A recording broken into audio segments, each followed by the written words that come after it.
This is not a test. Don't expect to be impressed. Put on your life vest. Sit down your armrest. It's time to stray from the grind. Don't take my hand, 'cause you'll find no peace of mind. Side quest.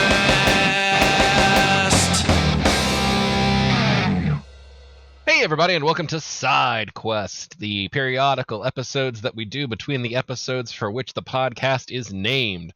I am Drew Hayes. Joining me today is MK Gibson, Robert Bevan, EM Kaplan, Steve Wetherill, and Rick Gualtieri.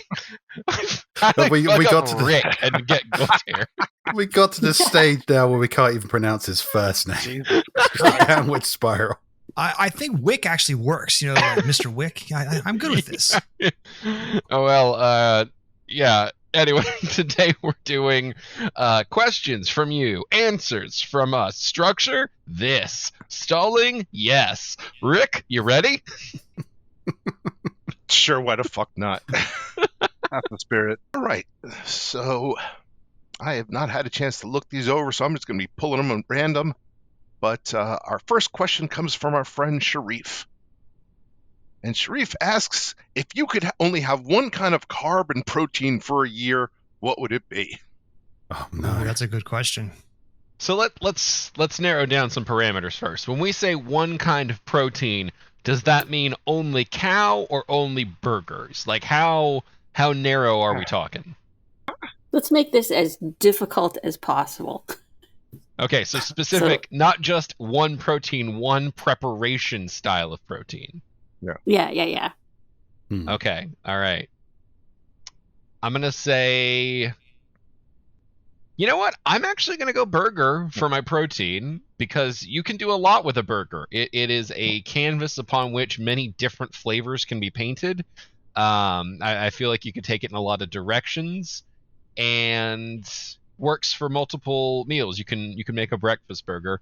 And then carb, I mean, I feel like pasta is just the obvious choice. I think you already shot yourself in the foot. Your burger is your carb and your protein together. Aw. Well, I don't know what Gotcha. you're talking about, buddy. You can make a burger patty out of dry ramen. Got to watch Top Chef, my boy. Now, before we get into that, Which is a pasta. I've had this argument with friends a lot. Burger or pizza? Back and forth. You got to pick one. One lives, one dies. Burger or pizza? I feel like if I lived in a region with better pizza, I would probably say pizza, but I can get many better burgers around me than I can pizza. I'm okay with substandard pizza. Yeah. Yeah, me too. But are you okay with cheeseless pizza? Because that sucks. That's the realm I'm in. Isn't that called bread? Yeah. Fuck you, Brick. Because my protein / carb could just be a meat lover's pizza indefinitely, and I could do that forever. That's a hard one. It's a strong one, but it leaves you nowhere, no pivots. Like a meat lover's pizza is a meat lover's pizza. Like you can add things to it, but it's the fundamental structure is kind of, forgive the joke, baked in. But I feel the same way about the burger because like have you ever had a delicious breakfast pizza where they like use a biscuit as the base and then like the sausage gravy for like the sauce and then the cheese on top with egg? Holy heck. No, I haven't, but now I'm going to. Best breakfast pizza is last night's pizza for breakfast. Well, there's that too. That's honestly where I thought that was going. Yeah. But specifically breakfast pizza, there's some places that will make it like, again, it's biscuit. You use a biscuit for the crust. You fill that thing with like the sausage gravy, egg on top, and then you can pepper in some like some ham or whatever kind of meat you would like, and then the cheese on top and bake it. We've made that here a couple times, and it's pretty damn good. I don't think we can just stack whatever we want and call it pizza. Just like any pile of stuff is pizza. In that case, I'm having like my carb is going to be the everything stack of pizza. Yeah. Pizza is a bit of a cheat. It's like saying, I mean, technically anything you wrap in like, in something is a burrito.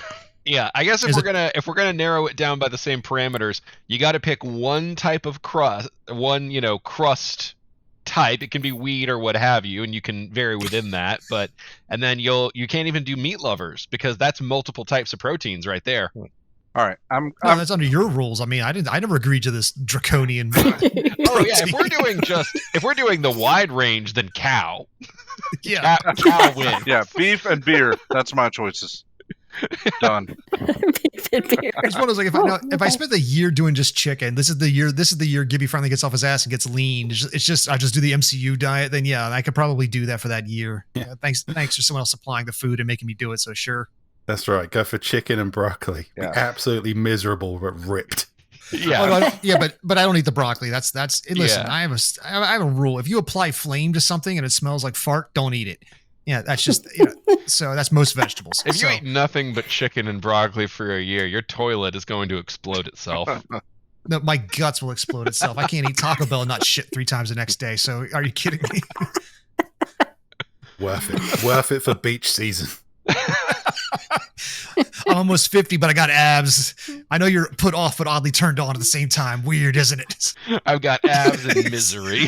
Abs and wisdom. Most of the ab definition came from shitting. All right, so if we're going by that parameter, we got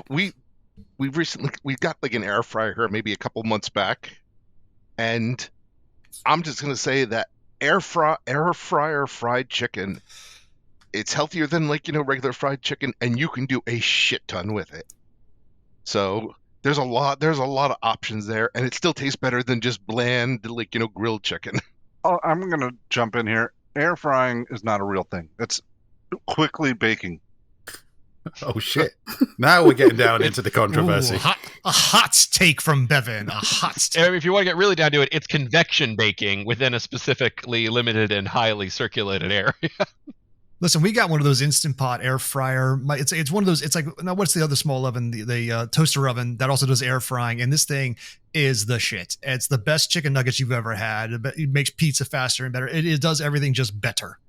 Oh, so I mean, for like frozen stuff, especially things like bagel bites and whatnot, I love an air fryer. Like that circulation and that convection, you do get a much quicker, better, faster fry. Now that doesn't work on things that need time. You want to specifically keep it to things that you're trying to kind of heat fast and intense. Oh, Mr. Hayes, the model we got, actually, you can do a rotisserie chicken in there. It comes with the attachment. You can put the chicken in, and it'll rotisserie that chicken inside of it. Okay, you have a much. No. I just have an air fryer. There's no rotisserie rack. So the good people at Instant, the parent company that owns Instant Pot apparently was going out of business. They were doing a mega sale for all their stuff. So you get like this like $600 thing down to like $190. Like it was huge discounts on a lot of their stuff. So we got one of those. Right, they're going out of business sale, and oh my god. Well, yeah, that's one of the saddest going out of business stories there is, because they made the Instant Pot. It did it really well. They got bought by a venture capitalist firm who was like, you have to make 1 million other products. They made 1 million other products. It fucking tanked, and the company went out of business. And the moral of the story is I have a great air fryer. But it's not just fast stuff like Drew was saying. I mean, 340 degrees, about 45 minutes, it will make a perfect sweet potato, for example. Yes. Huh. I have never done a sweet potato in there, and I never would because I fucking hate them. Oh, sweet potatoes are good. I used to hate them, but like I've grown to appreciate the sweet potato. Oh no! Sweet potato can just eat shit in every form. Actually, I agree. I just make them for my wife. So that's not your chosen carb, then, I take it. Yeah. If I'm trying to get super lean, that's my choice, because I will not fucking eat it. That's just called a hunger strike. Good? If getting with the potatoes. So ours has a rotisserie basket that comes with it, and putting frozen French fries in it, so much better and so less of a nightmare than than putting frozen French fries in the oven and sitting there going, okay, it's been 40 minutes. No, they're still frozen. Oh, absolutely. It's a world of difference. We should probably tackle a second question. Because I'm hungry now. Thanks. Yeah, right. Thanks, Sharif, for dragging us down this rabbit hole. Before we jump out of it, is a taco a sandwich? Boo. Go back to 2015. Wait. I never answered the carbs and protein question, and my People who protein. will die in my next game, Emily and Drew. Got it. Uh, Moving on. wait. Protein, eggs, because you can make them like a bazillion ways. But carbs, I'm gonna blow it with and just make pancakes. Pancakes for a year. I can do that. Oh, Eggs and pancakes. that's tasty. I I'm respect that. getting fat. Yeah. All right. Our friend Zach of All Trades asks, what's something terrible that you would never actually do, but you kind of want to do anyway? And he gives the example of dining and dashing. Didn't we do this one once? Yeah, we entered this one. It was. I think most of us chose random assault. I know I did. Yeah. Oh, okay. Killing Yeah. kids on the Well, internet. pick something else then. We're already living the dream. Yeah, in light of recent politics, I'm not going to say my coup d'etat again. Oh, Jesus Christ. I will say probably my worst one is sometimes when I get bad service, I do feel the impulse of like, fuck this person. I shouldn't have to tip for, truly like bad service. But of course I do, because I've been a server. So, Yeah. that's probably my worst, like, if I were a bad I thought you person. were going to say that you leaves me- throw a hot coffee at them or something, but no, just not tipping them. Yeah. How do we get from like essentially, well, let's just say political violence to I just don't want to leave a tip? Because But I was I trying will. to de-escalate from that. So I tipped yesterday, and I had a server that only refilled my Coke once, and that was after I finished eating, and I tipped anyway, and I felt bad about it. Well, I think some of us know which way the class war is going to go. I get upset when I go to pick up food at a restaurant. Like, order ahead, I go pick it up, bring it back to the house, wherever. And there's like that. I pay for it at the register or whatever. And there's like, do you want a tip, or even do it online? You want to add a tip? Like, no, I'm paying you for the food. Like, you're not serving me, but there's always that tip function there. And damn it, I tend to tip because I just. And it's fucked up, but that is a tipped position. That's a server having to fill that role for their shift, usually. Speaking from the way they did it in my that restaurant. makes me feel better because when I do tip, now before I was like, I use a tip begrudgingly out of just nicety. Now I feel like, okay, I can write this one off mentally and ethically. So And there's probably a restaurant basically saying, "Oh, we'll pay you like $3 an hour to like to man this register." Yeah, I think it's worse than food running, because I think food running they had to pay you minimum wage for that shift. Well, this turned out to be a depressing question. Yeah, I feel a little bit that bad. is sort of the thing of like having been on the other side. Sometimes you give bad service because you've just been fucked. Like you just got triple sat, or they're pulling you in a different thing. Like there are a million ways it can be out of your control, and you're going to give shitty service. You know what? There is a limit to this now, because I keep on seeing memes from Americans where they'll show a picture of their table and they've stacked all the dishes after they're done. And they're like, if you don't do this for your server, then you're an asshole. I'm like, I am going out to be served. If I want to do the dishes, I will fucking stay home. So, what do you want, you to take him into the kitchen as well? Wash him for him? How fucking hard do you need to lie about being a good person on the internet, you freak? Yeah, but then there's like there's the shitheads who are like, well, I never put like a tip into DoorDash. If the service is good, I'll give them cash. And it's like, no, you're not, you fucking liar.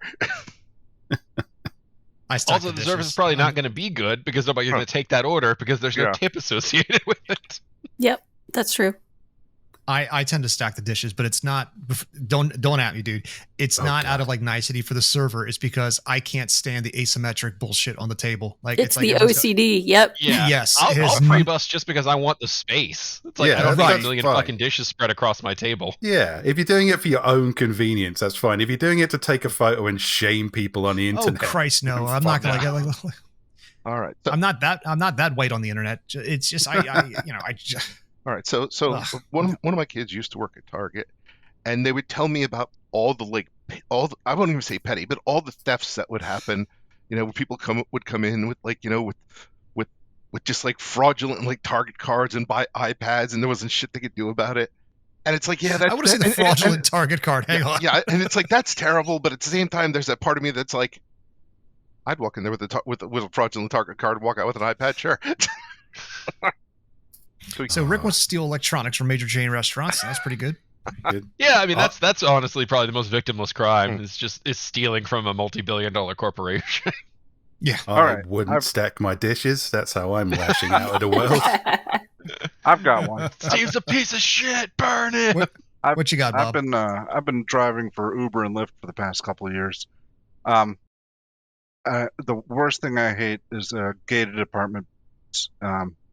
So, because people never give you the codes, so you just got to sit there at the gate. I would just drive straight through the gates. Just turn up with Fun a fucking fact. bulldozer. Somebody I lived order in a gated apartment in college because they all were, because they didn't want people going into their fucking pools, which we did anyway. But multiple times, people coming home, let's say having had fun at the bar, employed exactly that method. And let me tell you, man, those gates, they are not built to to withstand. Well, that's like in every one of those movies. The guy's like, gun it, and they speed up the car to go, and they bust through the gate. I've always wanted to bust through a gate in an action adventure type of chase. But they also, like you said, they don't seem like they're really. Do I really need to gun it? Because they look pretty flimsy. If I was gonna blast through something, it would be like the parking device, like just the wooden beam that goes down. Yeah. Because I feel like that's gonna give a satisfying crunch and explosion, and probably not break my car. I'm going to change my answer from earlier. If the tension in your country has got to the point where we're just driving cars into things we don't like, I'm going to stack my dishes. I just love how two of us are basically just that we want to be impolite. I want to do a little bit of theft. Bob wants to do low-level Grand Theft Auto, and Emily wants to change the course of nations. I want to drive my car into Steve's dishes. Well, that being said, yes, I've Load of angry crass warriors going, who do we go after here? Well, obviously, I've always wanted to drive my car into a building. Like you see those in enough like videos and movies and or closed circuit TV from like 7-Eleven footage. Yes, of course, I want to drive my car into one of those. That'd be just to see what happens. So. I will say that I feel like it would be really cool to, under controlled circumstances with proper safety and stunt coordinators in place, drive through a mall a la Blues Brothers. 1,000%. I'd like to do what Drew's doing, but without any of the safety precautions in place. Right. Also, I want to change. I want to drive one of your cars into, because I like my car. I want to drive one of your cars into one of these things that are not meant to be driven in. I'm or just through. driving through a mall, aiming for a restaurant where somebody's stacked their dishes. Say no more of this, and then I get black and slap the server for only giving me Coke once. So. I end up driving into Bob, who's doing the same thing for a different reason.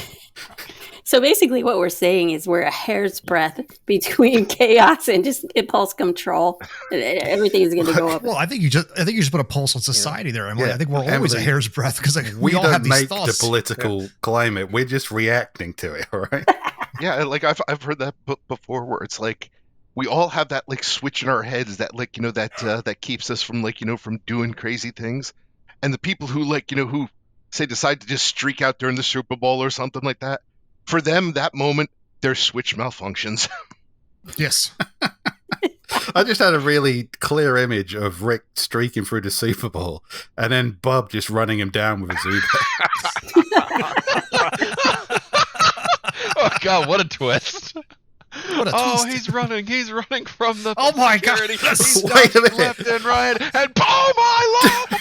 Wait a minute, did Rick Walteri just run down Rick Walteri? A mad Uber driver just took out his doppelganger. Are we This in a is- gently the one situation? It's a Highlander situation. Nice. And then they have to get out and sword fight. So yeah, I would accept this. As Bob drives away, just you'll thank me for saving the future.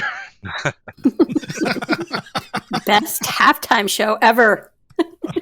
Way better than Janet Jackson's titty. Right? So, yeah, so- Yeah, let's go back and remove that. All right. Time travel, removing that incident. Bevan just drives his car into Janet Jackson and what's his face. Nobody look. Show some goddamn respect. If Bevan had a DeLorean Uber car, then we could make a lot of Time improvements traveling to Bevan. history. Why are we not writing these books? You've got to come back with me. He just run over Janet Jackson. DeLorean just appeared in the middle of Super Bowl and ran over Janet Jackson. Oh, now think about that. Like now that'd be a fun series. Like you don't change major events, just minor ones, and they have tremendous outcomes. The fact that we didn't get to see that titty, it caused World War III somehow because that stopped the bombs that day. There was some guy working at the Pentagon said, "Fuck it, I'm done. I'm going to hit the switch when no one's a titty." you know what, tomorrow will be a better day, and doesn't hit it. So I also like to think that Bevan is saying the "you gotta come back to me" line, not to anyone he knows, just like a random kid on the street. You're gonna come Just back time traveling white paddle van. $25 for your dry ride. Why does this time machine say free candy? The Super Bowl halftime show. There's cameras pointed at me. I gotta say something. I'm coming at Disney World. Oh, I'm glad we answered that question again. Yeah. Good job, Zach. All right. So our friend Blix asks, have you found your writing or a character influenced by a narrator's reading as you get deeper into a series? 1,000%. Or somebody's animations of your character. Exactly. Blix.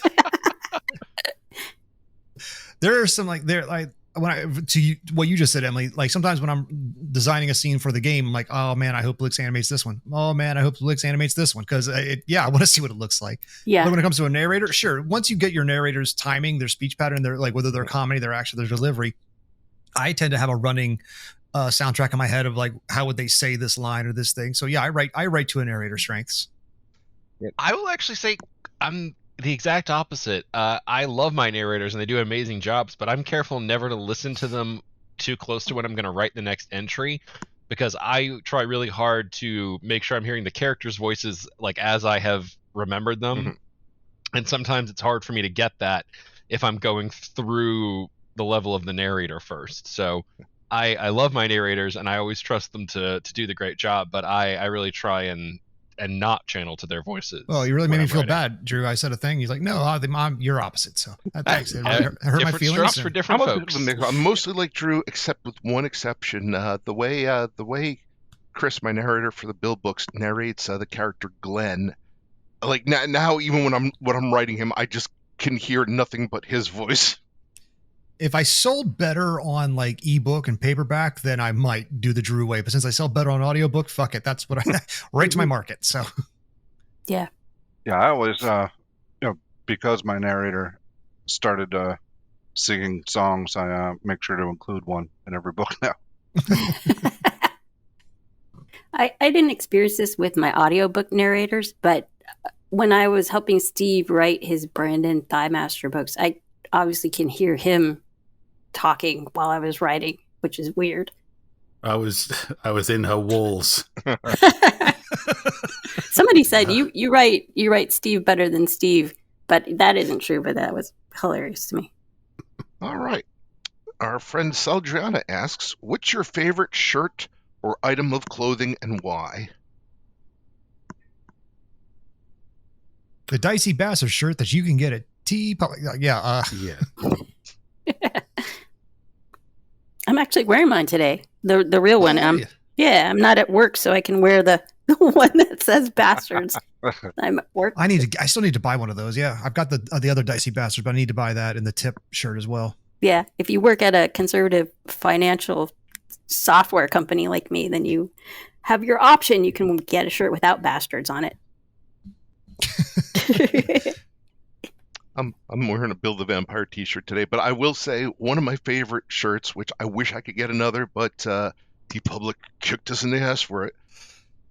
Authors and Dragons way back when had a design called Grand Theft Dungeon that Steve had put together. Yeah, that was a good one. That was a good one. I absolutely love that shirt. Like, and of all of the shirts I have, whether it's A&D or like Bill shirts or so, that was the one that like got me stopped, where people would be like, "What is that?" Like, it got the most notice. It's also the one that they keep on taking down for copyright reasons. Well, yes, there is that.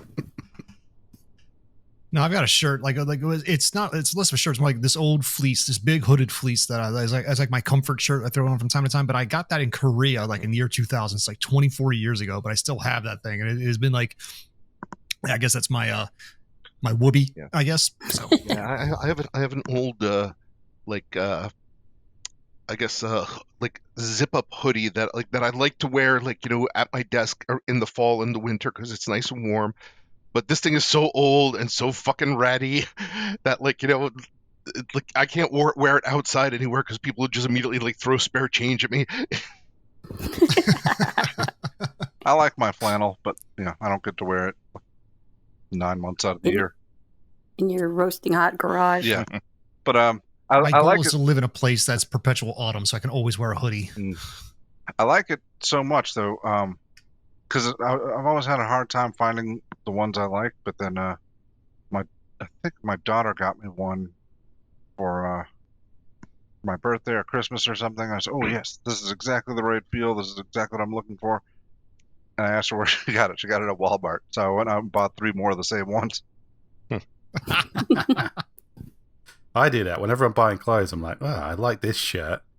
I'm going to buy 3 variations of this shirt and just palette swap my outfit for the next 3 years. Yeah, 100%. I tend to wear more solids, so if I find a t-shirt that's comfortable, I'll buy it in black, white, gray, other gray, maybe a dark brown. Yeah, like I love T Public's Heather colors. Like, they're Heather blue, they're Heather gray. It's solid enough, but it has just enough variation that it doesn't look boring. I generally go for boring. It's like I don't like wearing things that are too tight. I don't like wearing logos on things because it's rather presumptuous that I have some kind of personality. I don't. I generally just find an Oxford shirt and some chinos and buy them in 3 different colors. I'm like, that'll do me for the office, pub. I will just say this right now. If I used to work at a liquor store, and one of the things that salespeople would love to do was hand us free T-shirts with every logo. If a free T-shirt is involved, I will wear your logo. I will say, for the first most of my teenage years, the nightclubs were still going, and we used to get a load of free booze stuff. Pretty much every photo of me from the age of 15 to about 25, I'm wearing some kind of booze-sponsored material. Yeah. My favorite shirt, weirdly, is my Caverns and Creatures t-shirt. It is an older one from T Public, and I think they switched t-shirt vendors because this thing is super soft, and they aren't quite like that anymore. Yeah. But also, I helped Bob with one of his original logos, so Yeah, that's true.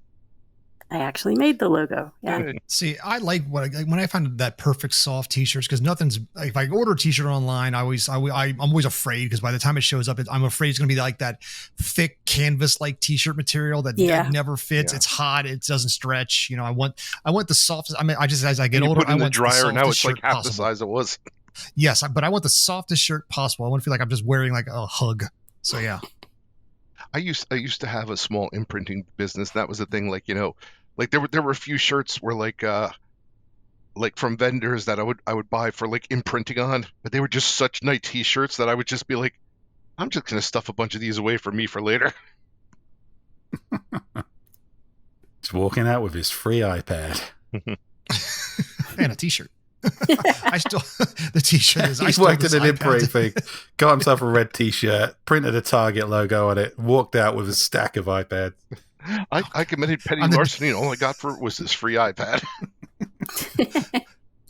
Do they still have T-shirt? What are they called? Guns or cannons that they at sporting events? Oh, a T-shirt gun, like the compressed air that shoots the tube of T-shirt at people. I think they do. It seems like a bad idea. It seems like an amazing idea. Like, I so want to shoot somebody with one of those things. It'd be great if they had a version where you could shoot the T-shirt onto someone, so they're just wearing it. Well, that was like that Simpsons episode where you had the makeup shotgun. It's like, I know that thing's if you got a compressed air gun, did you have that over in England? American Gladiators? Did you have British Gladiators? I don't know if you. No, we just had Gladiators. It's another thing you stole off us. I might be wrong about that. I think you guys were first with that. But when they have the obstacle course where they're shooting the tennis balls at the players at 100 miles an hour, God, I want to shoot somebody with that tennis ball gun so badly. We didn't have guns in our version. You can't have fun without guns, guys.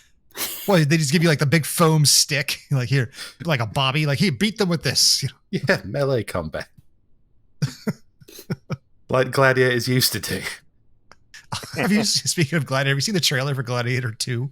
I am I've never been less excited for a movie. Doesn't it have a fucking rap soundtrack or something? Yes, it does. It just looks bad. It just looks like a bad, dumb movie. This is the first time hearing of this. Yeah, how can they have gladiators again without the steroids and the, the repressed homosexuality and the But that's what we tune in for. right?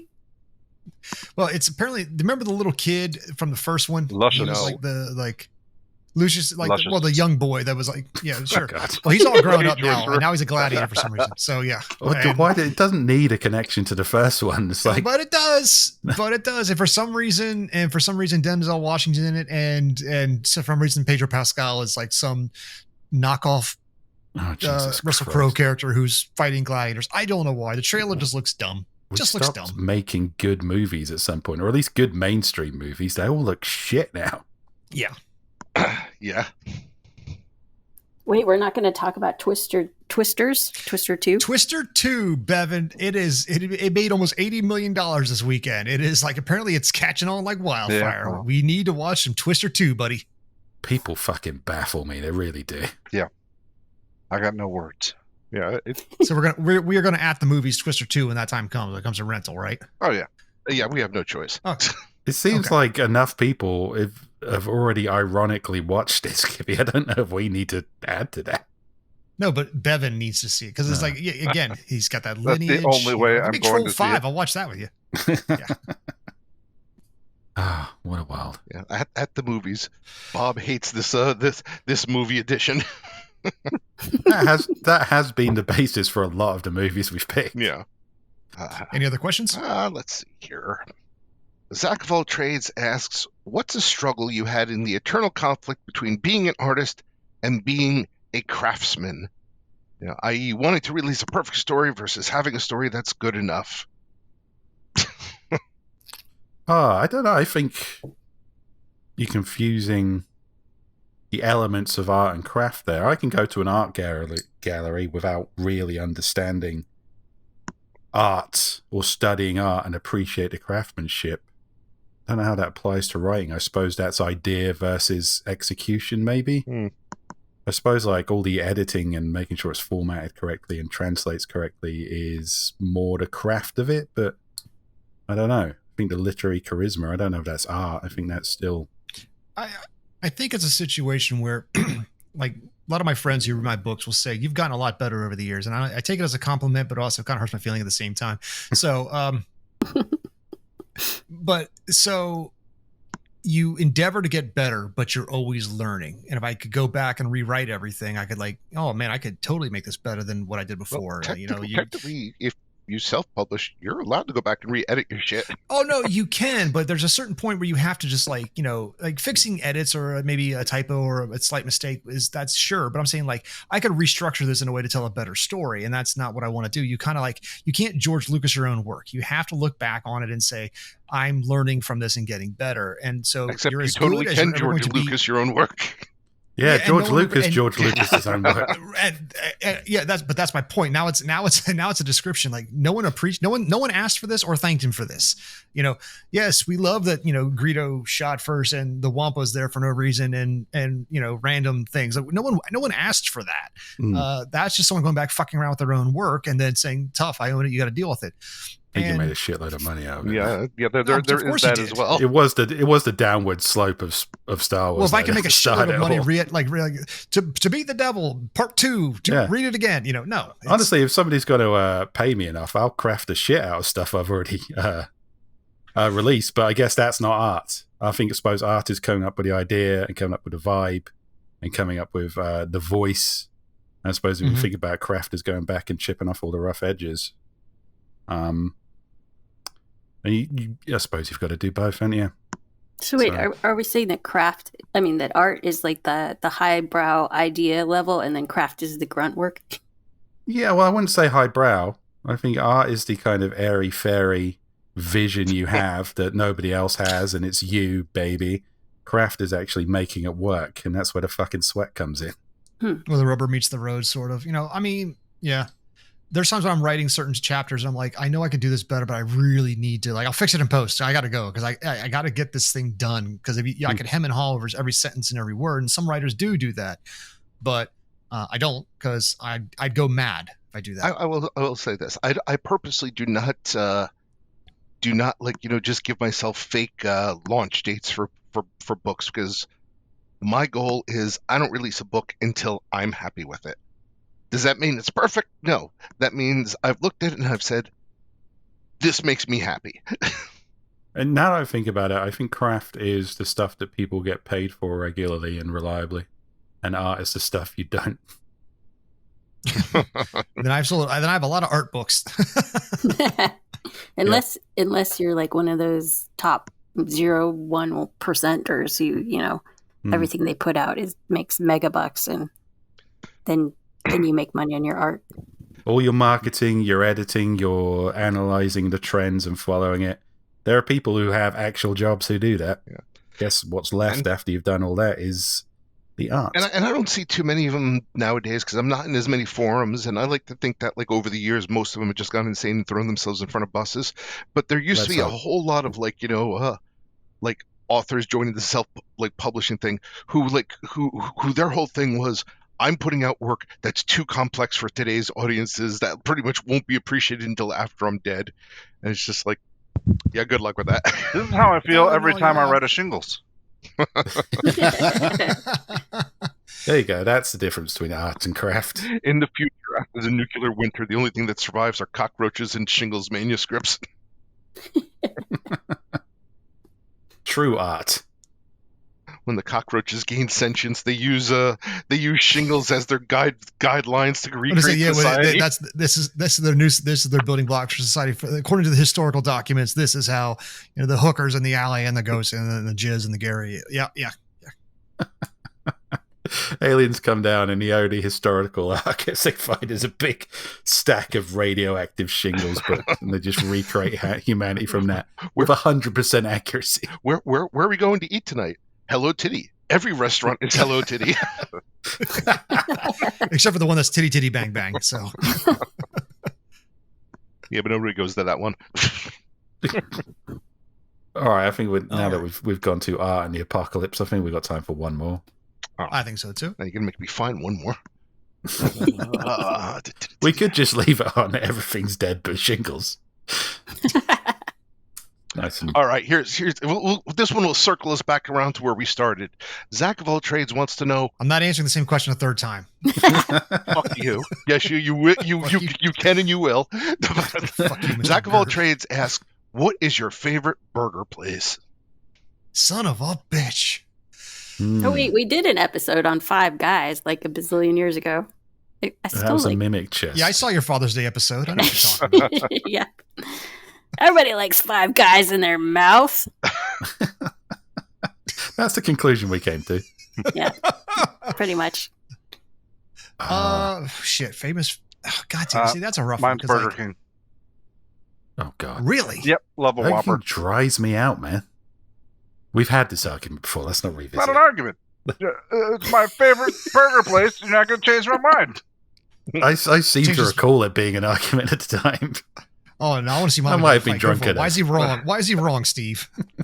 Burger King just dries me out. It's just something about it. It's just it absorbs all the moisture out of my body. Like sexually? What are you talking about? I'm not fucking the burger. But if I was, it'd be the same result.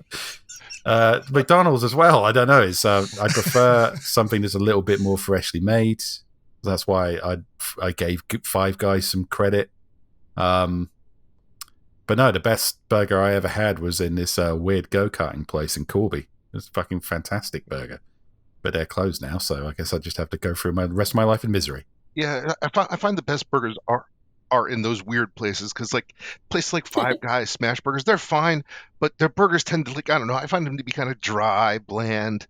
Whereas, yeah, you go into a hole-in-the-wall place where it's some some sweaty guy behind a grill who's who's handling the meat even though he hasn't washed his hands in in 3 days.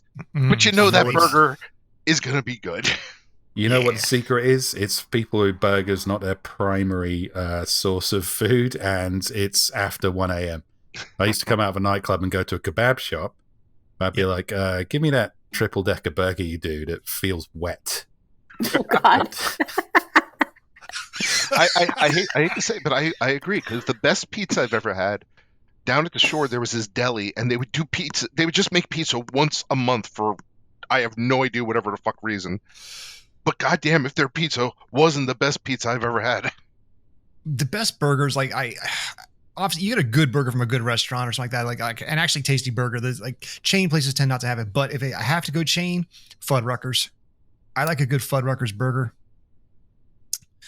Well, we don't have Fuddruckers over here. Yeah, So- that's like a deluxe burger experience because there's like it is because they build it because again I get this might be blasphemy, but burgers by themselves are just kind of boring. It's the toppings and it's the cheese and it's all the other things. Like I guess you can call the entire sandwich a burger, but you think burger, you think beef. So it's like a slab of meat, great, but but all the toppings at Fuddruckers, you build this colossal thing that is exactly the way you want it.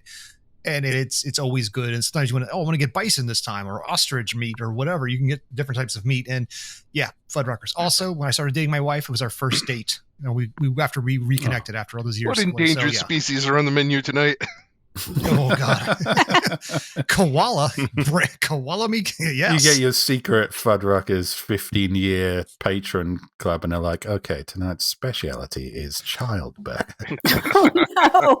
When I got married to my wife, we went to the courthouse or whatever we had to do, and filled out the paperwork, and they said, "All right, come back in an hour." So, in the meantime, we went to Burger King, had our burgers and stuff, and then came back and signed whatever we needed to sign. I said, "So, are we married now?" And they said, "Technically, you were married an hour ago."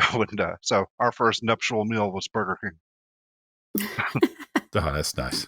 See, Steve, now you're trying to shit on his memory. Yeah, Bob has a nice Memory. memory where you're talking about fucking Whoppers. Well, he's got to consummate the marriage, right? Back in later. Now I'm all dried out thanks to Burger King. I can't consummate. All right, let's well- take us home then. Yeah. Bye. Yeah, I think that's enough of answering questions for one day. I'm going to go put my dick in a burger. See you later, guys. Bye. Bye, everybody. Let's go see if we can fit 5 guys in our mouth.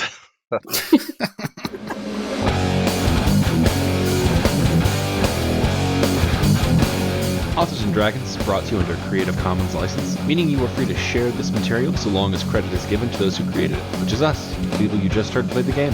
Opening and closing themes performed by the Gore Core 4. Authors and Dragons!